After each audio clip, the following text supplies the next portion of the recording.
দেখতে দেখতে ঈদ চলে আসলো, কোরবানির ঈদ। তাই আমিও আজকে চলে আসলাম আপনাদের সামনে অনেক দিন পর। আসসালামু আলাইকুম, কেমন আছেন সবাই? আশা করি সবাই ভালো আছেন। আলহামদুলিল্লাহ, আমিও ভালো আছি, সুস্থ আছি আপনাদের দোয়ায়। এতদিন আসতে পারি নাই, কারণ একটু অসুস্থ ছিলাম আর খুবই ঝামেলার মধ্যে আছি, এজন্য আর কি আসতে পারি নাই। তাই ভাবলাম আজকে যেহেতু ঈদের আগের দিন, আপনাদের সাথে একটু কিছু ভিডিও শেয়ার করি বা একটু আড্ডা দিই, তাহলে আরও ভালো লাগতে পারে। তাই আজকে দুপুরবেলায় চলে আসলাম। এপাশে আমার খালু শ্বশুর আমাকে ডাকতেছিল যে গরুকে গোসল করাবে। এটা হচ্ছে গরু কোরবানি দিবে। আরেকটা গরু আছে, ওটা যার কাছ থেকে নেওয়া হয়েছে তার বাড়িতে আছে।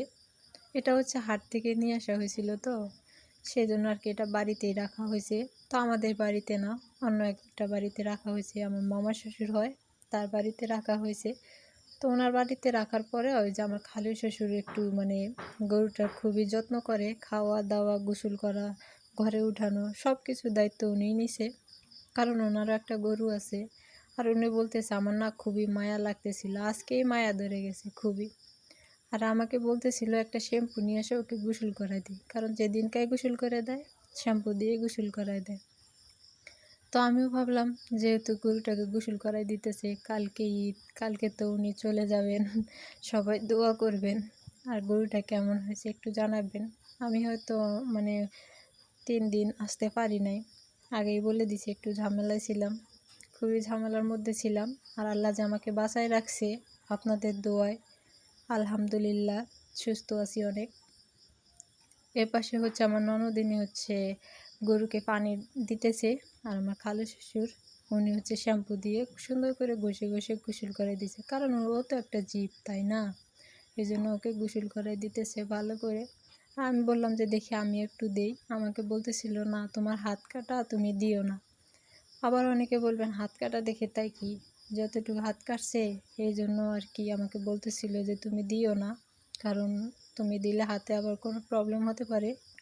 এমনি কাজ করি, তখন আমার খালা শাশুড়ি সব কিছু আগায় দেয়, শুধু জাস্ট রান্না বাড়া করে নিই।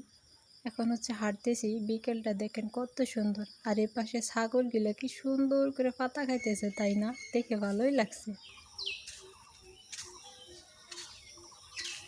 এই পাশে বৃষ্টি হয়ে এত সুন্দর হয়েছে, কি বলবো, মাশাআল্লাহ, অনেক সুন্দর লাগতেছে।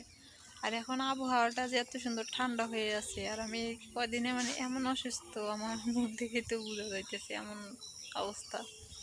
হাঁটতে বাইরেছি একটু, কারণ সবসময় ঘরের মধ্যে থাকতে আর ভালো লাগতেছিল না, তাই ভাবলাম একটু হাঁটে বেড়াই। এই যে দেখেন কি সুন্দর, দেখছেন? আর বৃষ্টি হয়ে এগুলো সবগুলোই ভরে গেছে, পানি দিয়ে এত সুন্দর হয়েছে,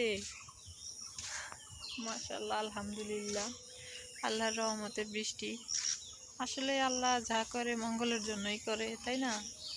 এই পাশটাও কিন্তু অনেক সুন্দর হয়েছে, রাস্তাটা দেখতে কি সুন্দর লাগতেছে, ওয়াও।